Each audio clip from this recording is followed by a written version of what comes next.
in this edition of the Mike On Podcast. Nigeria has recorded a disturbing number of extrajudicial killings by the then Special Anti-Robbery Squad, known as Sars, before the unit was disbanded.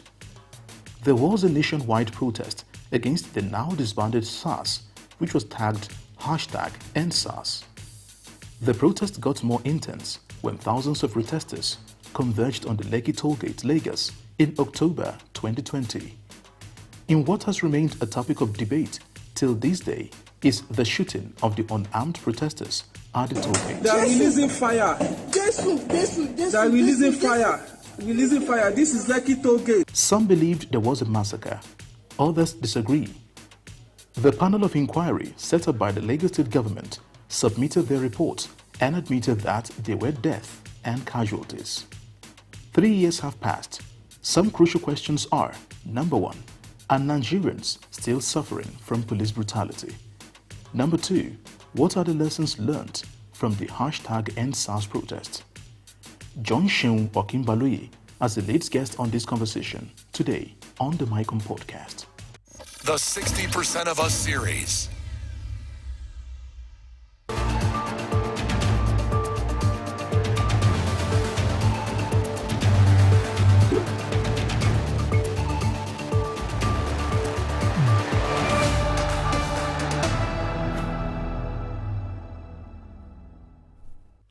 Hello and welcome to this episode of Mike On Podcast. I'm Seun Okinbaloye. In a special episode of Mike On, we'll delve into a chapter of recent history that still resonates deeply with countless voices across the globe.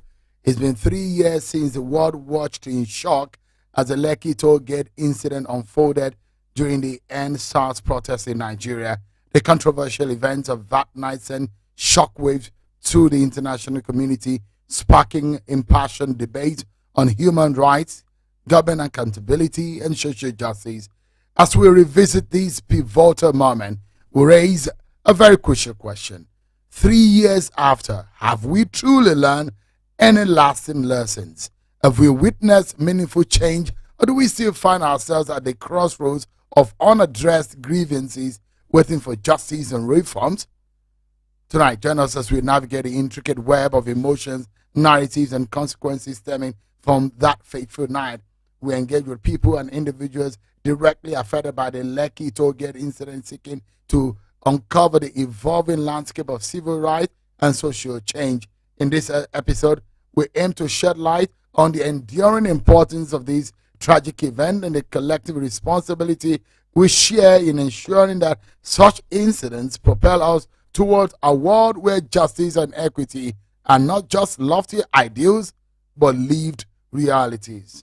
And so, on the podcast today, I have one of those who are in the front line of the protest here in the city of Abuja, Indi Kato. Thank you so much, Indi, for joining us. Thank you for having me. I appreciate it. And also, we have the man who perhaps some would say is one of those who first used the #EndSARS, Segun Awosanya, popularly called Shegalink. He was a member of the Lagos State Judicial Panel on EndSARS. Thank you so much, Mr. Awosanya, for joining us. Thank you very much for having me, Sean. I appreciate it. So let's get to the conversation. I mean, today's conversation is pretty straightforward. And I'm hoping to hear people's experience. If you have family members, if you know anybody who was involved, the critical question that we've been asking is, have we learned anything? What have we been able to gain as a people? The fight was against police brutality, against extrajudicial killings. But a lot of people say EndSARS wasn't only about extrajudicial killing or police brutality, but it's also about governance in Nigeria. But have you really learned anything? So let me begin the conversation with you, Indi. 3 years after, have we learned anything? I don't think so. I think we still find ourselves in that space. And, the thing for me with Nigeria is that it's in a circle. History keeps repeating itself, and we don't seem to. And this is one of those situations where history repeats itself again, and we don't seem to have learned anything from the past. We still had last December with the death of the woman in Lagos. Remember the police officer? Thankfully, he has been sentenced. he has been sentenced now. So we're still having incidents where police officers think that they can still carry out extrajudicial killings, they can still behave as they want to, they can still be rough with citizens, and that is not something that should stand. But kudos to the fact that at least we are seeing signs of consequences now. And a major problem we have had with Nigeria is the lack of consequences, where somebody can do something, can do evil and get away with it. And because of that, other people feel that, once you reward something with the absence of consequences, more people would feel like they can behave that way too. But thankfully, with an example like that, when I saw this man being sentenced to death for the killing of the lawyer in Lagos last December, I was like, you know what, this sign of consequence, this okay, we are beginning to see progress. But at the same time, a lot of these things are still happening. Here's hoping that we go through a better trajectory of change. Here's hoping that things get better. But as it is, a lot of police officers still feel that they can handle citizens and get away with it, and that's still a problem. How do you feel about this? I mean, considering what happened on the night of 2010, 2020. It feels like, so many things have happened since the NSAS massacre, and just feels like some people have played politics with it. People have used it to to improve careers. People have done so many things. So it feels very sad to me, because given what a lot of us went through during that period, it just feels like no lessons were learned from that period. And as with Nigeria, there are no sacred cows. In Nigeria, there's nothing that you say, this is sacred, don't touch it. Don't take advantage of this. Allow this to be what it is. Let it serve as a lesson. But I don't think that it's serving as a lesson enough. And that is a major problem. It's really saddening for me. Segaling, any lessons? Distinguished Okunbaloi, thank you for having me on your show. Just like my sister Indicato have said, Nigerians are Nigeria's problem. We are part of the problem to be solved in the country. And for every single problem you'll find if you have a problem in 100%, and there is about 1% who are trying to solve the problem, 99% are trying to exploit that problem, expand that problem, sensationalize that problem, and catastrophize that problem so that they can persist and they can have an activity due to lack of productivity and general demoralization that has actually engulfed the Nigerian youth.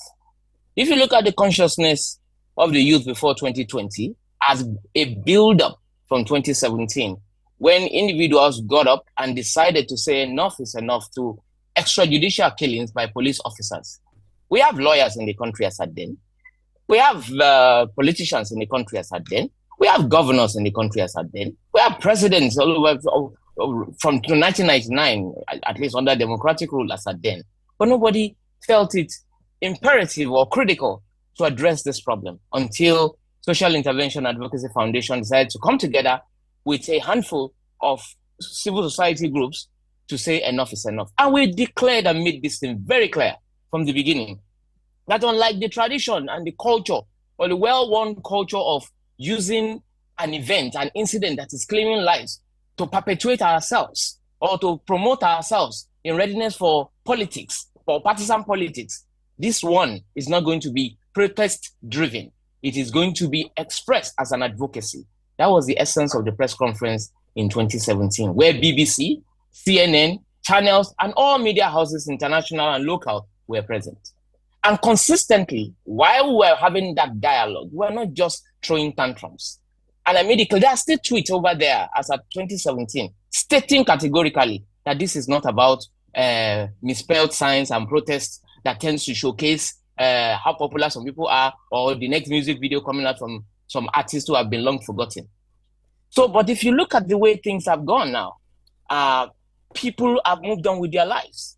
Perpetual protesters have cashed out from the jamboree. And we have not heard anything about any intervention from any groups of people who claim to even care more than the advocacy that actually brought about the enactment, or let's just say the passing of the Police Trust Fund in 2019, the passing of the Police Reform Bill, that is Police Bill of 2020, that is the Police Act 2020. After 19 years of albatross, it wasn't the protest that brought that. It was due to advocacy based on engagement of our leaders. and based on responsible citizenry and responsible advocacy that tends to engage the state with nation building in mind. And the lessons that we're supposed to learn from here, from now, is that people, young people who are impressionable, should not see everything as a reality TV show. Nation building must not be left in the hands of politicians alone. They are not magicians. If your democracy is like an eagle, you are the second wing of that eagle. If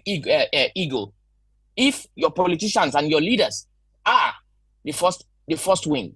So based on that, we all have responsibility. We all have a role to play in making our nation better. If the Nigerian youth have not risen up responsibly and consistently from 2017 till 2020, even before we decided to take to the streets, there wouldn't have been a new bill. Policemen will still be right to say they can do and undo, and no law will bring them down, because the law itself actually put them on the street to protect the 1% from the 99%. And that has changed now. The police have now been returned to the people. They are now meant to protect the public and the properties of the public. So that is why you have found that since 2017, no single police officer have committed atrocities or murder against Nigerian citizens and walked free. Because there was an active, or there has been, and there's still currently as we speak, an active advocacy watching, monitoring the police and bringing them to book. It was around 2020, after the law had been enacted, that we believe that as at this point, we must keep to our promise by saying our job is done. The objective of the advocacy have been met. All the tactical squads that have become poster child for the culture of impunity have all been disbanded. Number two, the law that actually gives the police to the people is now operational. So with that, what do we need to do as citizens to monitor the full implementation of the law and evaluate same for necessary amendment when the time is right? And that is exactly what has happened. So and that is where we are today. Yeah. So Shegeling, would you say there is a movement in the positive direction from 3 years ago? The advocacy did not start 3 years ago, sir. No, I'm saying in 2017. So, yeah, but from 3 years ago. 3 years ago was a watershed, was a milestone from where the struggle started from. Was one particular issue, because the conversation today is about 3 years ago, was what happened 3 years ago, and that is in memorial of what happened 3 years ago that that brought us here. So the conversation is about that incident that now brought government to say, let us look into what really happened. But the lessons of 3 years, or of what happened after 3 years ago, is what we are dissecting. So from your own point of view, do you think there is a positive step after that 3 years incident, especially the Lekki Toll Gate incident? Yes, there have been several positive steps. Remember that as at 2021, there was a security summit that was held in Abuja at the National Institute of National Intelligence Agency, which were also a part of it with all stakeholders, where several recommendations were made and passed to the presidency. Before then, there were even after that, there were several recommendations also made by the Judicial Panel of Inquiries across Nigeria, especially that of Lagos, where we have the locus inco. And what you will have from there, given how that was meticulously handled and the professionalism of the panel on that matter, where no stones were left unturned, and every party to that particular incident were given their own and what to take home. And the terms of reference of the panel was very clear, and which was basically to ensure speedy inquiry and restitution on Sars activities and extrajudicial killings of innocent citizens by the dissolved Sars, with the view of delivering justice for the victims, as well as compensate their families and dependents. Remember, in particular, there were other divisions under this, which is to receive memoranda from concerned members of the public and inquire into cases of abuses, brutality, torture, extrajudicial killings by the disbanded Sars in Lagos State. And B, to identify the victims of brutality, torture, and extrajudicial killings by the disbanded Sars. Also, to identify officers of Sars involved in the abuse of rights of citizens and make appropriate recommendations for prosecutions of such officers. And also evaluate the cases of victims, determine those deserving compensation, as a result of such violations by officers of the disbanded Sars and recommend compensations payable to them from the Victims Trust Fund established by the government. Then also, we have to investigate the incident at the Lekki toll gate of 28th October 2020 and make necessary findings and recommendations. Examine any other matters incident to any of the terms of reference stated above, and so on and so forth. But and after the panel has done its bid and I have submitted the recommendation, you will find that every single line of the terms of reference of the judicial panel of inquiry was met in Lagos State. The states not only comply, but they even went far and above what they said they would not even do in Lagos State, meaning all the credible petitions that was submitted before the panel that is within the purview of the state was actually compensated. For the general police brutality, we have compensation of almost 500 million paid to recipients, including all the popular cases of extrajudicial killings in Lagos State. Then we also have cases of people who suffered injuries at the Lekki toll gate, who were also compensated off camera. So the issue here was government responsible, or did they rise up to the occasion and meet up with the recommendation of the panel? The answer is yes, at the state level, Lagos State being the major focus. Yeah. But at the federal level, we're still expecting the Federal Executive Council to rise up to the occasion and deal with particular issues that were raised, salient issues that were raised by the recommendation of the panels and also by the recommendation of the Security Summit of 2021. And this is yet, a feedback is yet to be gotten on that because of the change of administration, obviously, but we're following up on that as we speak. All right. So let's come back to some fundamentals. Indy, people said we do not want that squad that perpetrated most of what people have referred to as the extrajudicial killings and police brutality. Mm-hmm. But it was collapsed and there was another squad that was raised at the time. Yeah. They call it an elite squad, which was called the SWAT squad. I understand that one is on Adeniji Adele and one is, I think in Abu, I can't remember where the other. There are two units of that SWAT. I mean, from your own experience, from the last 3 years, as those changes as they were made in the police system really caused any major drastic cultural? Don't forget, Indy, that in the UK there were issues of police brutality. Mm-hmm. In the US, in fact, there were, very dramatic cases of police brutality. But Nigerians stood up and said, no more are we going to allow this to happen. So from your experience, give us an idea of whether there was a genuine response from the police system, and in terms of culture, in terms of orientation of the police officers towards citizens. We're seeing, I think I'll use this as an opportunity to just express my dissatisfaction with certain things, because we're seeing more police officers, we're seeing police take their communication seriously, but we're still seeing that nonchalant attitude of police officers, especially on social media, where people will complain about things. People complain about extortion. People complain about, look, I've been endangered by police. This has happened to me on the road.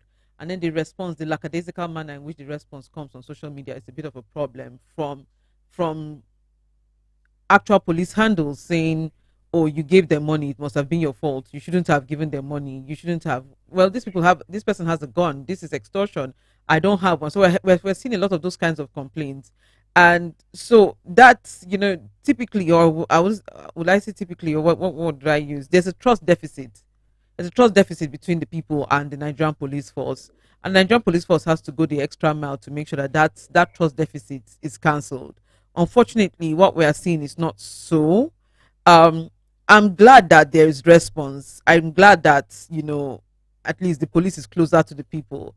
But the kind of response, people don't want a situation where they are calling out issues and saying, look, my life is in danger. And instead of it to be attacked head on, you are seeing police officers giving nonchalant responses. Why did you give money? Did you do something? The story is not complete. That's a very common one. This story is not complete. Somebody is saying that, look, there was a gun to my head. And based on experience, Nigerians have seen this over and over again. So if I come out and say a police officer put a gun to my head, I know what I'm saying. But every time the response keeps being met with, something that is just not satisfactory. And we really, really do want better. So I'll commend them, number one, for bringing police closer to the people, attempting to bring police closer to the people. But I think that culture of nonchalance, that culture of us against the people instead of us for the people is still there. And something needs to change. But Indy, if you are in any distress now, would you call the police? No, I mean, these are frank conversation that we need to have with ourselves. In truth, do we still have trust in the police? If you are in a distress right now, would you call the police? Honestly, I think it depends on the situation. I think it depends on the situation, Cheryl. I don't know. It's difficult for you to be able to say yes, because say. In other climes, do you even have enough? Do you even know the number to call? That's another thing, isn't it? And I mean, whatever is watching and listening tonight, this is a reality check. In other climes, whenever anything happens to you, you know the number to call, you know the emergency dial, then you also know who to turn to. But it does look like Nigerians are consistently on self-help. To be honest, no power, no electricity, you do it yourself. To be honest, your own security in your house, you do it yourself. Virtually everything in Nigeria, you do by yourself. Based on, I mean, in the past, what would have happened if I get into distress? You call people like Sega to call the police. We don't think to call the police directly. You think, let me go through this person, because if this person talks to the police on my behalf or tells them they know him, or they know this person, so something is going to happen. So I think that is the line. Do I know somebody who has some amount of power around the police that can move things for me? But on my own, to think that I would go directly and call the police, I've not really. That's not my line of thought. I've seen quite a number of. Just a moment, Shegling. Sure. Okay. Yeah, just remember, I'm coming to you now. I've seen quite a number, and this has happened more frequently these days, at least in the last 2 years, where we see police officers, errant police officers, maybe involved, and usually about social media. They have been found out on social media. A police officer beating up somebody on the road, maltreating people, and a lot of the times I'm actually worried as a citizen when I see somebody bearing AK-47. I just assume that he's a police officer.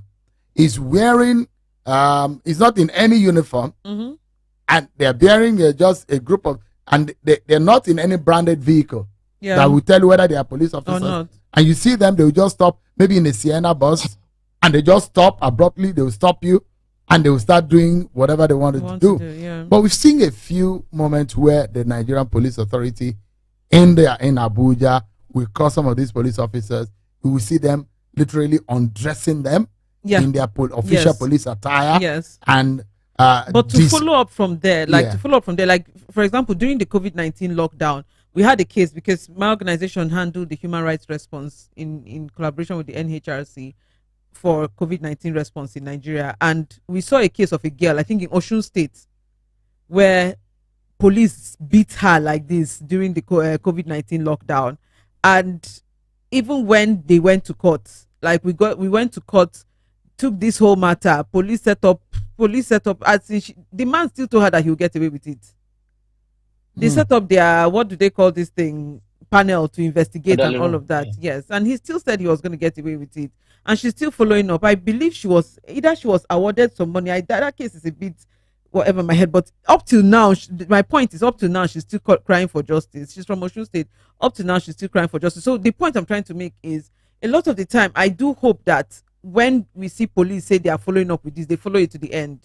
If somebody brutalizes another person, that person is supposed to end up in jail. There should be a proper court case. So I know that you are showing us these things that are supposed to build our confidence. And to be honest, it is for me to see police actually make the move to remove somebody's to demote some officers or fire some officers is something. But at the end of the day, what is the follow-up? Is this person being taken to court? What is happening with that? And I think we need to know. I think that some of these things have been, to be honest, especially like I started this conversation with the issue of that police officer who shot that woman on Boxing Day, I think, and now he has been sentenced to death. It's a big step in the right direction, but we need to see more. We need to see more, and we need most especially, I think, the language, the mode of communication with the people. It should be seen that police is for us and not always apprehensive of us. When we talk, the first talk is to see if they can say that what we are saying is not the right thing, or we should have done something else in that situation. People need to feel empathy from the police force, and I think that that is what is lacking. Sega. Yes, sir. Thank you, Indy, for that. And I am sure that you know quite well that for many years we ran this seamlessly, where within 48 hours, if not 24 hours, you get justice from any police encounter that you have. But with the sweetness of certain things does not actually continue that way, because we are not police officers. We are more or less a stopgap. And now that we have given that capacity to the police to build up their internal accountability mechanism, which I believe they are working on, and it may not be as smooth as we are. We are private citizens. We may have funding to do all these things, and we may not be biased. But when it goes back into the system, and you remember in the police system, no single police officer remains in the same position for so long. And once there are administrative changes, there will be lapses in certain things. And I will give you a few instances. Throughout history, people committing atrocities have convinced themselves that they are necessary evil. And you will see this pattern in the growing trend of unconscionable behaviors born out of groupthink. I'm talking about both in the citizenry and also within the police system, because the police are citizens of this nation as well. They will justify these things, and there are people who will justify these things. People who ought to know better. You remember when the law was made, there was a special unit that was crafted within the police and empowered by the Police Act 2020 to look into police brutality cases. That's the Police Complaint Response Unit. And we deliberately put it under the PRO's office as at the time, because we believe that the PRO can oversee the activities of these units and then find it easy to make the public know to carry the public along on what is going on. But as it were, if certain things are not monitored appropriately, if the IG is still not in the know, in fact, there are certain things that have caused the failure of the series of IGs from 2015, and it is still going to affect the new IG now. Because there are people within the system who will interpret the law to suit themselves and continue to draw back or try to roll back the hands of the clock. Because in my considered view, evil is not necessary. Rationalization of demented and unconscionable behavior and rewarding same can only perpetuate vicious cycles of violence.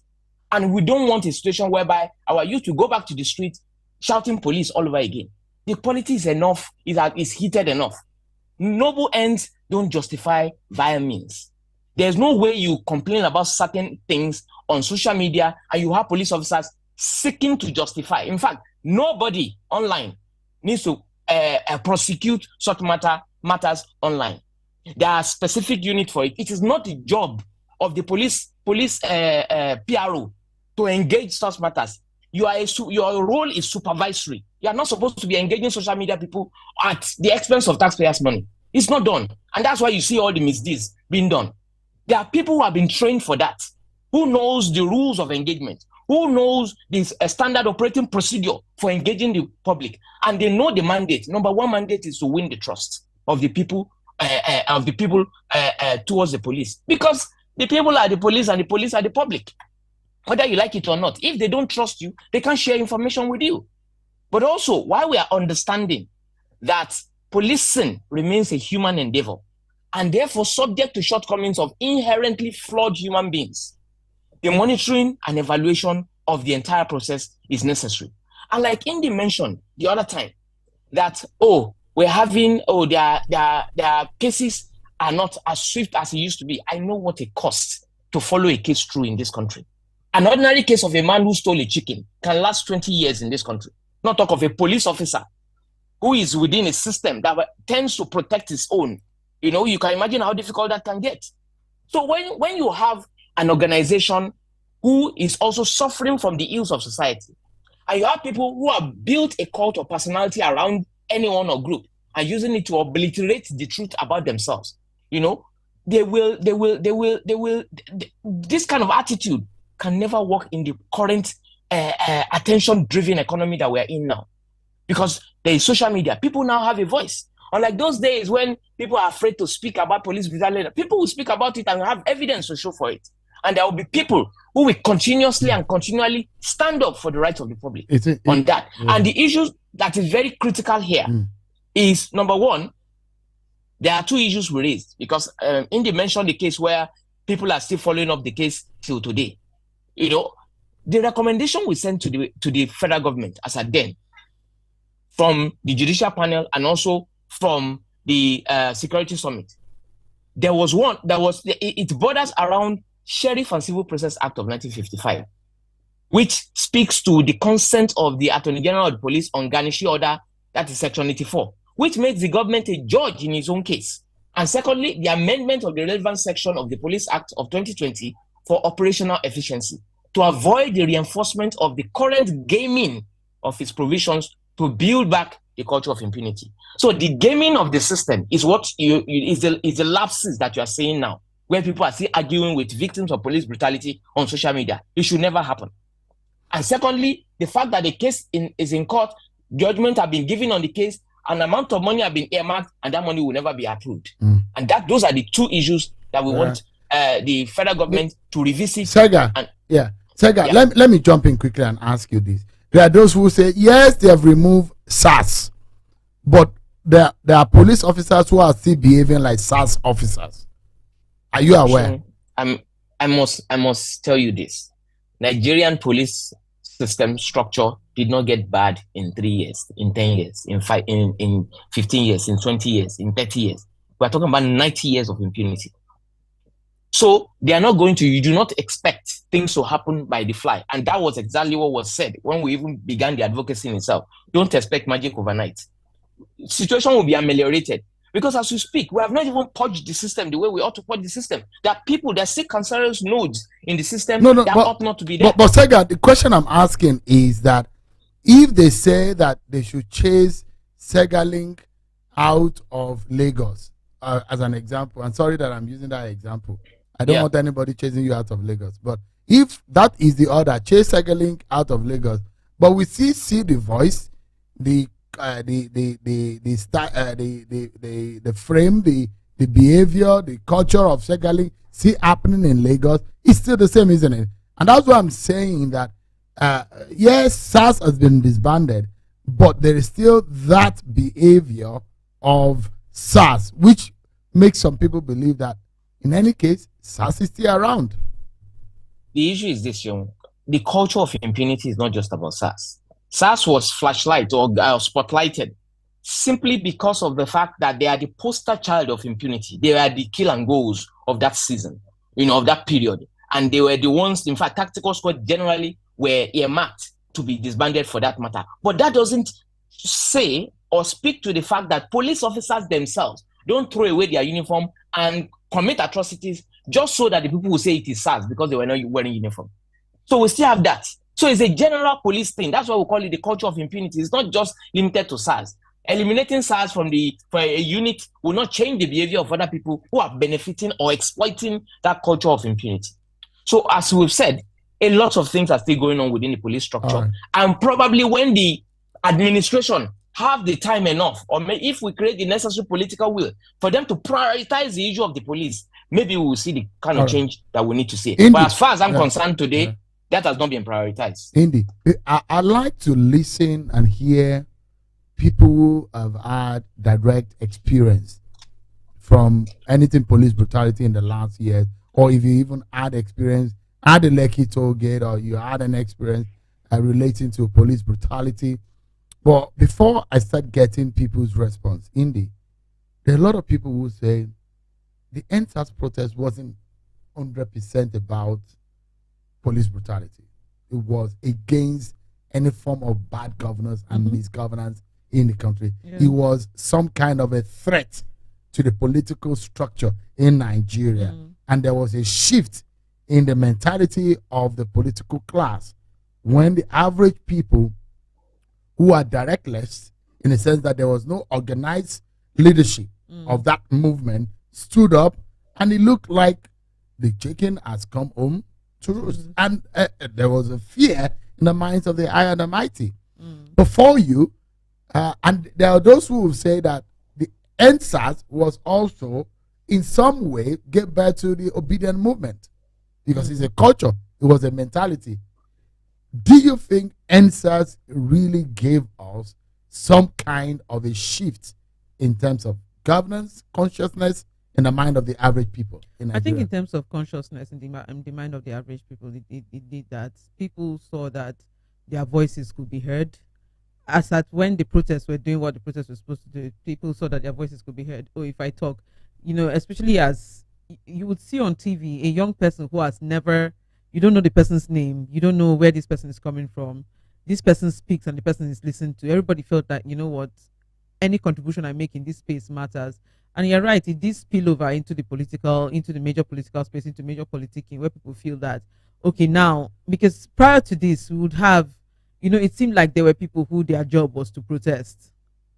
Anytime there's a protest, there are specific organizers of protests, people that you look up to. And a lot of the time, people feel like they cannot relate to some of these people. They cannot relate to some of the things that some of these people are doing. But if you look at the NSAS protest, it felt like, there's nobody. It's me. If I come out today and I speak, I'll be listened to. And it did grow a thing in the heart of Nigerians. And I think that is something to look back and be proud of, that this happened. And it's spilled into the political space, because in the last elections, the same thing. The normal voices that you expect to hear every election season and say, this is the person I'm going to follow, those voices, usually at the end of the day, you find out that it turns into business as usual. People will get people to trust them and then use it for their own personal benefits. And it has happened quite a lot.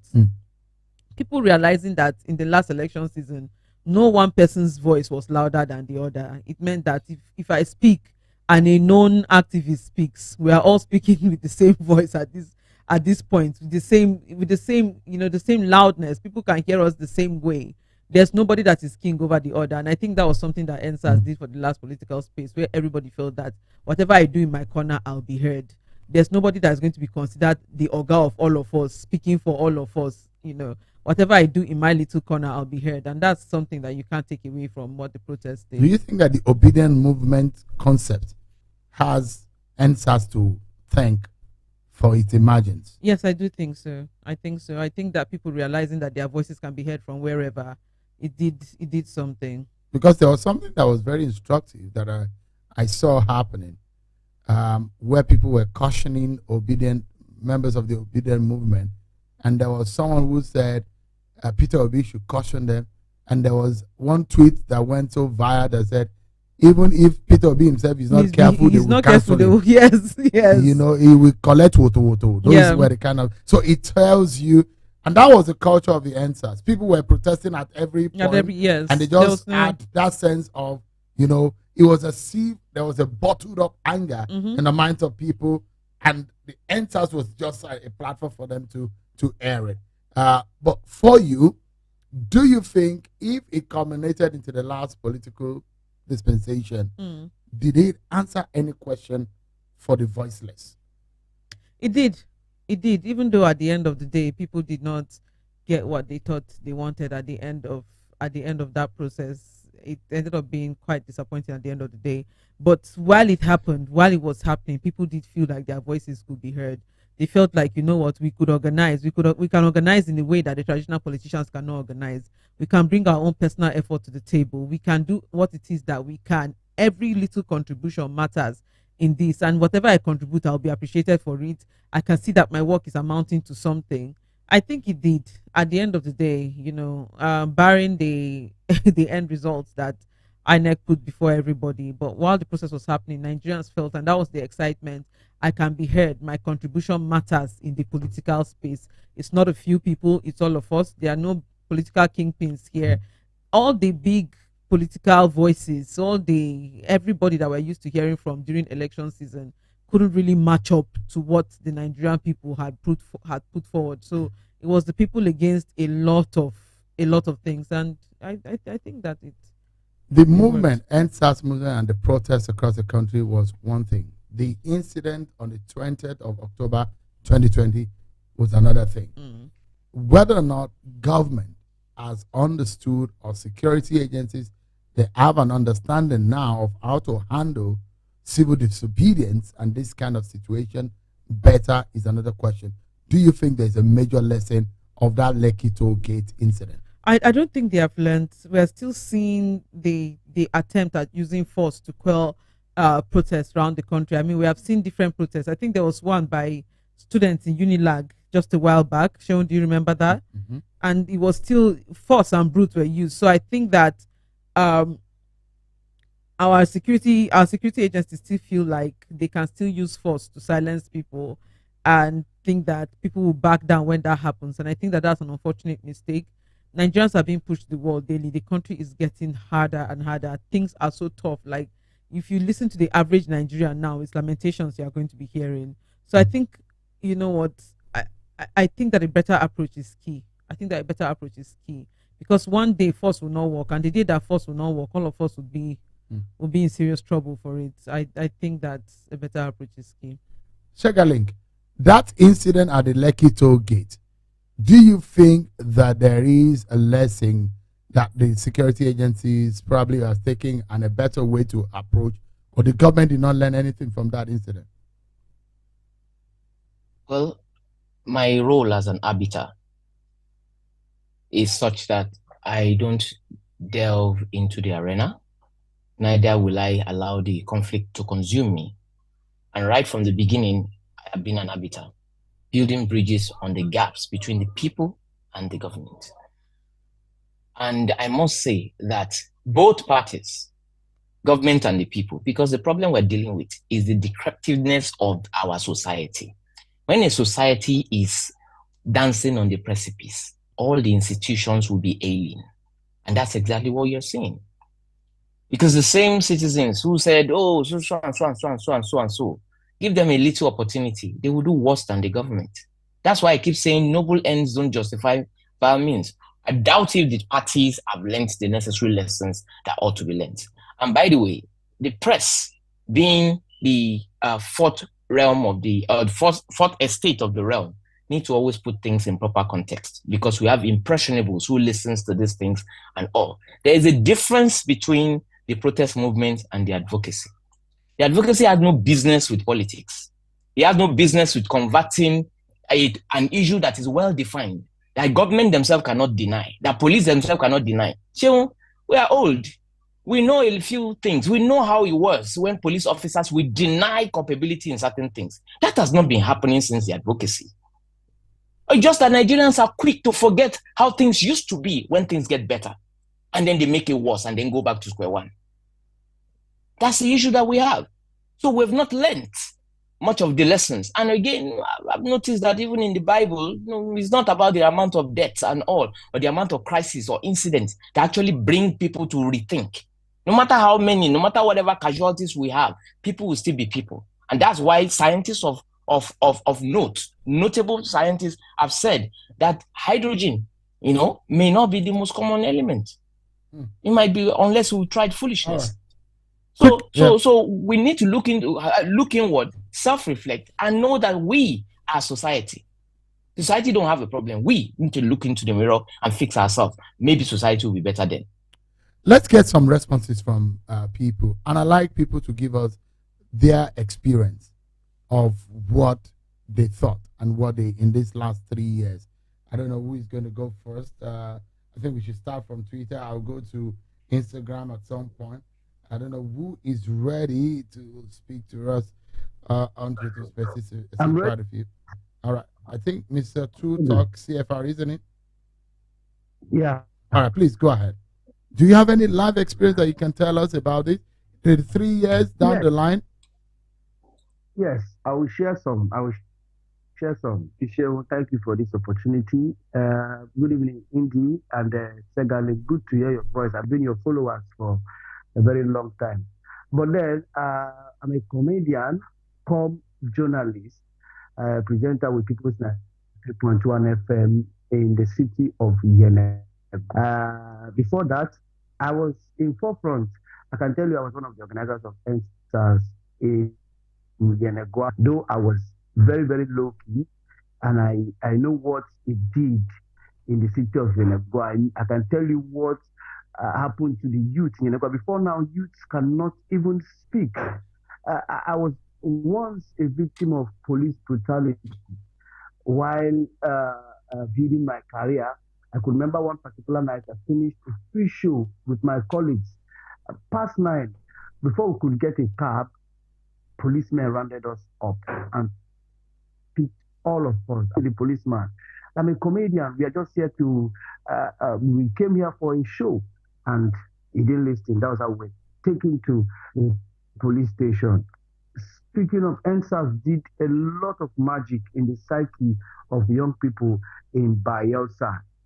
And the policemen also became aware that the citizens now are aware of their rules of engagement. As a presenter on radio, after NSAS, we pushed harder. We told citizens, a lot of Nigerians don't like reading. Some of us don't even know where to get our constitution or to know the act that creates a police, the doors and don'ts of a police officer. And then being a journalist, I've been close to some senior police officers who do their job professionally. You know, I can also give you an instance of a day we're going to cover a live interview of the former president, Goodluck Jonathan, in Otueke, from the city center, and a colleague, Ruth Egbejile. We boarded a public vehicle, and that day, it happened urgently. So I was dressed in a knicker and a beret, and I was hanging a bag. So you won't believe this, that a police van stopped us, looked inside this particular bus, saw me, and asked me to drop. And when I get down on the motor, he told me to my face, without any judgment, without any court confirming me, he told me I'm a cultist. And I was shocked. And he said he wants to search me. I said, please, I'm a journalist. Here is my ID card. Showed him my ID card. And do you know what the policeman said to me? He said, this your ID card don't mean anything to me. And I was mad. Though I had the phone contact of the area command, Zone 16 Police Command in Bayelsa, commanding Bayelsa and River State. And I have the PPRO number also. So I had to call the PPRO, and she invited them the next day. And to cut the long story short, I can tell you that, just like you mentioned, the NSAS protest wasn't about just the police brutality and the acts of the men of the Nigerian police force, but I think it also gave the citizens opportunity to know the power they possess as citizens. You know, I was in the house a day, and 2 brothers were having issues. One called Sars to come and pick up the younger one. And while they were dragging the young man, I walked up to them and asked them, you are men of the Special Anti-Robbery Squad of the Nigerian Police Force. This is a civil case between 2 brothers. You have nothing to do here. There is no criminal. It's not a criminal case. And the policeman challenged me and told me that he will fire me if I talk again. And I told him, okay, you want to fire me? Then no problem. Continue your act. Let me call your PPR and tell him that his men are here. Before I could turn back, they don't disappear. All right. So yeah. So it's still going on. Those kind of behaviors are still going on, and I think that the consciousness within the citizens are also very important. Thank you so much, Mr. Tutok. Let's get another person's perspective. Valentine, I can see your hand up at Valentine Valendo04 on Twitter. Please go ahead. Yes. Good evening, Sheil. Good evening, everyone. Thank you very much for this wonderful opportunity. I would say, for instance, I'm saying from one way or the other, we've learned lessons. So, but on the part of the police, I would say no, probably they haven't learned any lessons. And the reason is because we still have the evidence of police brutality in our society. During your conversation earlier, one of the speakers mentioned the fact that there is some kind of correlation between the NSAS and the obedient movement, which means people have realized that we can actually do this thing. We can come together and achieve a lot of things. But on the part of the police, it's quite unfortunate. Uh, last, my first experience in terms of police brutality was when I was in Nigeria then. So I gave someone a this WAEC card for GC registration. So I sold it for the person. I was in Lagos, so the buyer was in Akure. So this guy bought the cards and used the cards. So I was not asking for my money. He refused to give me my money. It was like the cards are invalid cards. So I went to Akure in a bid to collect my money, only for me to be arrested by police in my father's house. And I was like, what is going on? They said I sold fake cards. I was even trying to explain myself. The next thing, I was handcuffed. I trekked to the police station with that handcuff and barefoot. I was not putting on anything. So when we got there, because at that time I didn't even know what was going on. So later, because thank God I was able to, at least I had the prior knowledge of all these IT stuff. So I was still with the cards. So I got the cards and I told the police officers that we have to look at this card. They said no, that there's nothing I can do, that I have to sleep in that place. Why would I? So I slept in the cells. The next morning, it took I think it was around 3 o'clock before my people came, and I was like, what is going on? Let us like settle this thing. And I said, okay, no problem, but if you said I gave you a fake card, then I need an access to the internet. Let me get some details from WAEC website. So I was able to from my little knowledge, I was able to discover that the person that actually used the card for registration was in Akure. So which means that guy used that card. So then the next thing, police were like, they are sorry. And I'm like, you are sorry. You gave me a slap. You handcuffed me. Like, everybody was looking at me as a common criminal. And you're telling me you are sorry. Of which I was telling you that, see, give me a phone. Let me check this thing. I want to be sure that this card was used in Akure or not. So at the end of the day, my dad just came in and he just said, no, we forget about everything. And that's just that.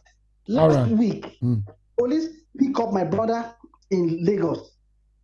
So because he's not somebody that used to like, give money or something. The next thing, they dropped him from Anthony and they dropped him after redeem. This thing happened last week. They dropped him after redeem because he said he's not going to give them anything with his car. Everybody was even afraid because it was about 12 midnight. We were calling him, no response. This thing happened last week. So this thing is still coming. I'm not sure the police have landed. Yeah. They haven't. Thank you so much. I'm just praying that we don't witness anything that looks like Sars in Nigeria again. I've been outside Nigeria for 3 years. I'm telling you for a fact, I don't know what a gun looks like. I've never seen a gun for the past 3 years. Yes, where I am is everybody feels secure. So why any little thing like our police are with guns? The next thing is to show the citizens. This is wrong. We taxpayers' money. I haven't seen I don't know what a pistol or a AK-47 looks like for the last 3 years. This is something that when I enter what do you call it, downfall in Lagos, I will be seeing it beside my leg. I mean, come on, we can do better than this. All right. Thank you so much. Yeah, appreciate. Let's get some other views quickly. I see another hand, Otumba GCFRN at Benin, Ghana. Please, you have the floor now. Go ahead, please. Thank you, Sean. Thank you so much for this opportunity, and thank you for doing the great job. You're one of the journalists in Nigeria I respect so much. The NSAS agitation, let me just stick to the topic so I'll be brief and I won't take so much time. I was so active, I was so on ground during the exercise to fly down to Nigeria, and I was so active in the campaign.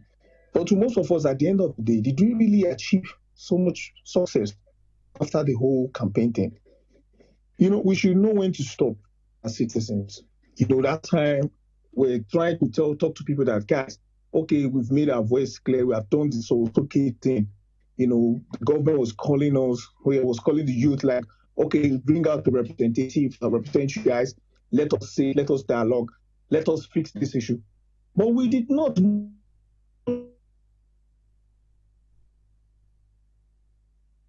someone like Sega had to pull out of the exercise, because as a citizen, we should know when to stop. So there's nothing wrong with protesting. There's nothing wrong with agitating, because police brutality, you have to know that it's not only known to Nigeria. Police brutality is even done in Senate crimes. I don't know where the former speaker was talking from. Like me, where I am, I've seen police brutality even outside Nigeria. So it's not only in Nigeria. So it's known to, let me say, to humanity or whatever it is. But did we achieve so much progress? We did. But October 20 shouldn't have happened if we know when to stop. It will never have happened. You understand? I'm not trying to take side with the government, what happened on October 20. But I'm just saying that we should know when to stop when we are outside on the street. Look at Mohbad, for example. I'm sorry to divert. Look at Mohbad's case. People went outside. They said they should go. People went to toll gates.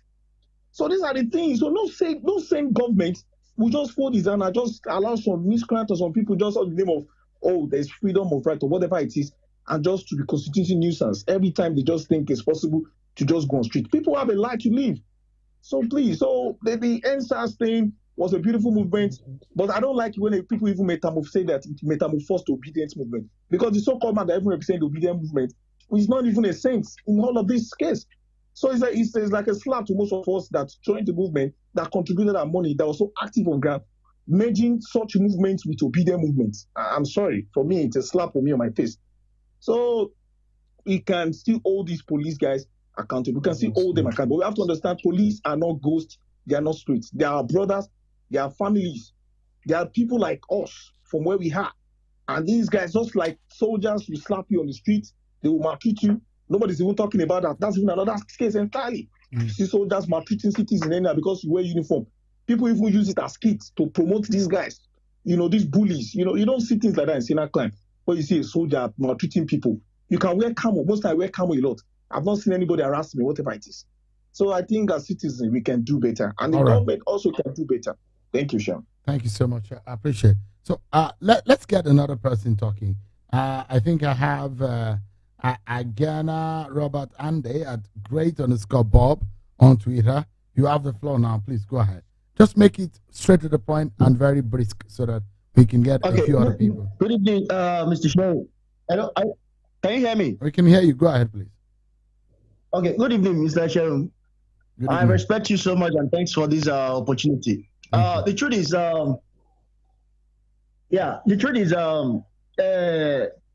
on our side as citizens, I think there are a lot of lessons, just like Sega mentioned.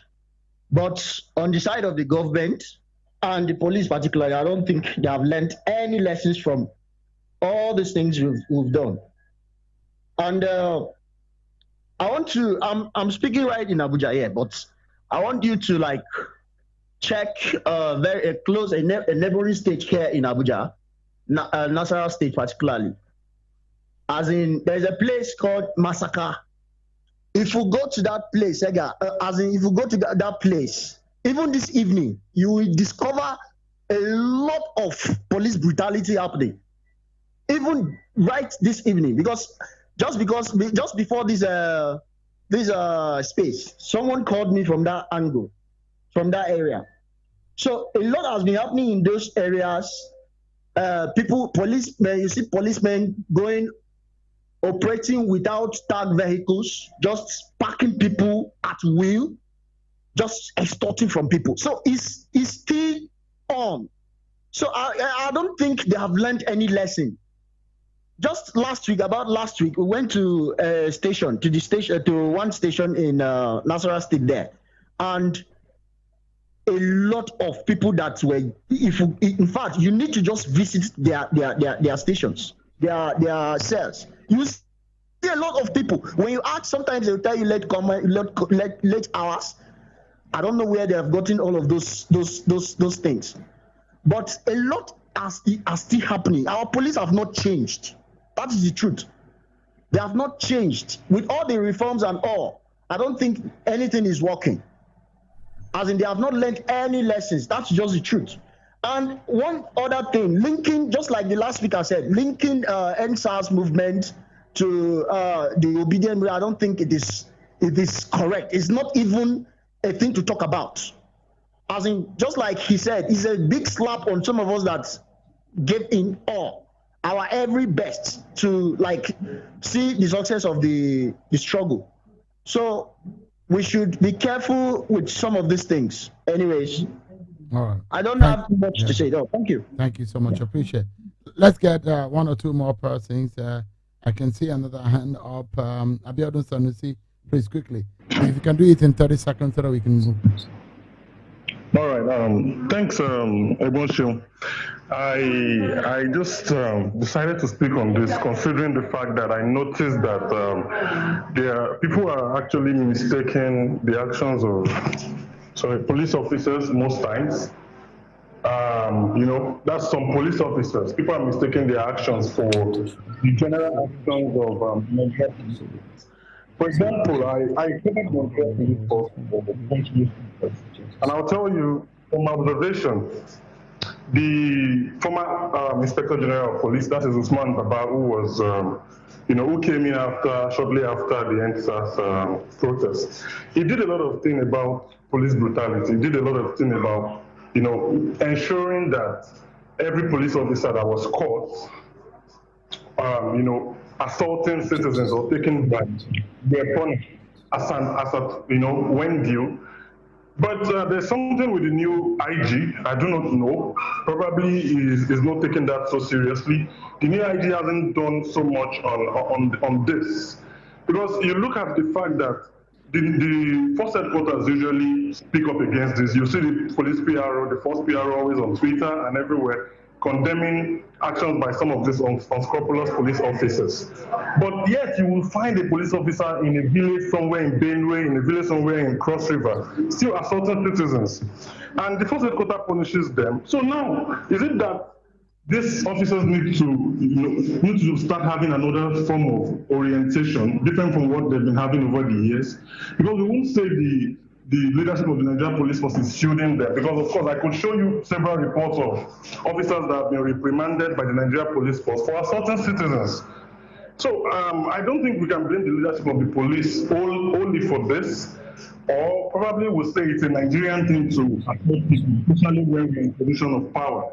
So I think we need to look into this institutionally, and probably we need to change the educational and orientation system of the Nigerian police. Thank you. Thank you so much. We need to close this conversation in less than 3-4 minutes. I can only take maybe one more person. Let me take SBTC.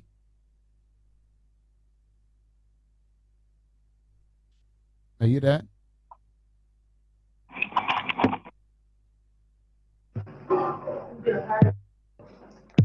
Hello, are you there? Yeah, thank you so much. Yeah, actually, that is actually a very nice topic that we need to bring on board and reflect back.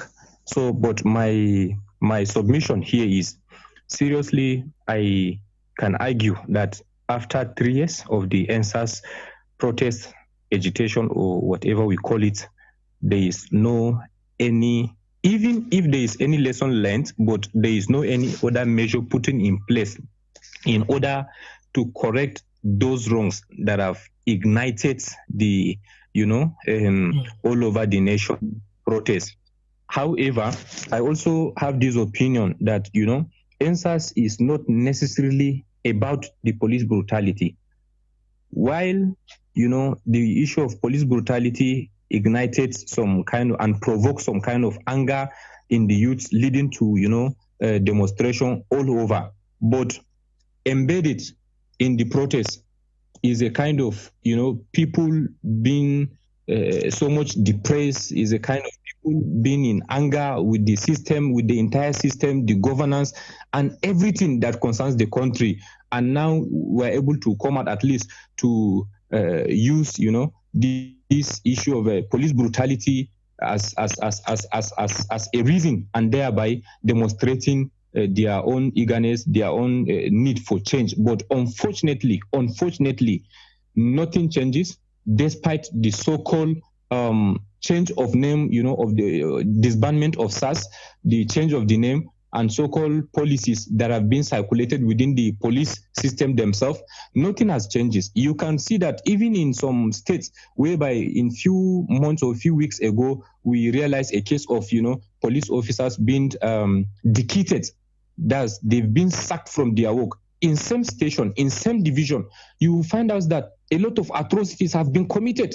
The only reason why those ones have been have become culprit is for some reasons we cannot be able to understand. But you realize that in the same police division where 2 officers were sacked, in that same division, in the same week, people are paying for bribe. People are paying for all kinds of things that you cannot explain, and a lot of atrocities happening in the same police stations. And the thing is just all over. Like, see, our system is just rotten. And I want to say this. That's finally, lastly, I want to say this. Even our journalists, like the mainstream journalists, permit me to say this, are not doing well. Like, a lot of documentaries needs to be done on this.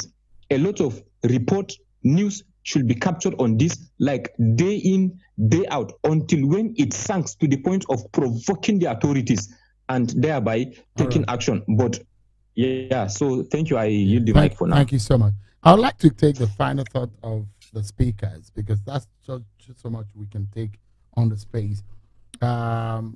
Indy, for us to close this conversation, where do we go from here? Yes, we remember 3 years ago, but the fact remains that some of these issues are still with us. If we are to go further and nip this in the bud, what should we be doing? I think that lessons need to be learned from that moment. And like it has rightly been discussed, it was beyond police brutality. It was a governance issue too. Nigerians wanted better from the country they call their own. And we're getting to a place where we're seeing Nigerians getting to that frustrated point again. And it seems that no lessons are being learned. So I'm hoping that the government as a whole realizes that you can only push people so far. And that when things like this happen, brutality is not the answer to it. So before we get to that point, I think it's important that they nip it in the bud, because Nigerians are getting impatient again. There have been rumbles around the country, complaints from every aspect of our lives as Nigerians, every single aspect of our lives as Nigerians. There's no succor anywhere. People are getting tired again. So here's hoping that they address it before we get to that point. And if we get to that point, brutality would not be the way out of it. Thank you, Indy. Shegeling, your final thought. Where do we go from here? Well, our duty, as well as that of other civil society organizations and citizens, by extension, remains the monitoring and evaluation of the implementation of all relevant laws that are in the country. There's a lot more to be done in nation building, and every citizen has a role to play. Without the mindset change, there will be a village of casualties in the coming days, if not months, as those who are led to pick a tent at despondency, having been completely demoralized, see moral and ethical responses as foreign languages, and will forever lend themselves to fascist, miscreant, and abhorrent civil insurrection and disobedience that can only promote bloodletting without a solution in sight. So there are no armed men with utopian dreams in the history of man. So police need not be over-militarized. Neither should citizens deploy arrogant confrontation without an end while we change goalposts on the floor of our protests. It shouldn't be done. It doesn't show that we're applying our education. So there is no democracy without the protection of individual rights. There are no doubts. Some may be beyond social redemption, but they are too few in numbers for them to be truly dangerous. The real danger lies with the common men and functionaries ready to believe and act without asking questions. So we must all confront our darkness by conquering ourselves first and immune ourselves from collective unconscious by applying our education. Nobody should be used or brainwashed enough to be weaponized against the state. No public officer or security personnel should act out of their standard operating procedures. As citizens who have a voice, who have integrity, should continue to be their brother's keeper. That's how it is. Not for us to be shouting against ourselves or demonizing ourselves because we believe somebody has a power that we do not. You have seen how that has played out, how it has rolled us back to almost the beginning of where we started from. And we need to do better for ourselves so that these politicians and leaders can learn from us and our organization. Thank you very much. Shegeling, thank you so much. Indicator, thank you so much. Reflecting on some of these issues, very critical issues that it has raised in our polity, on the quality of our existence as a people, as a nation. And I'm glad that both of you have agreed to discuss this matter, and as much as everyone who has contributed in one way or the other into the conversation. I must thank you all for your part in history. Thank you so much indeed. And that's our beat on the podcast tonight. Thank you so much, everyone, for watching and listening in. I'm sure I come your way again. Have a wonderful evening. Bye-bye. Thank you for joining us on this edition of Mike On Podcast with Shayon Okimbaloi. Mike On Podcast.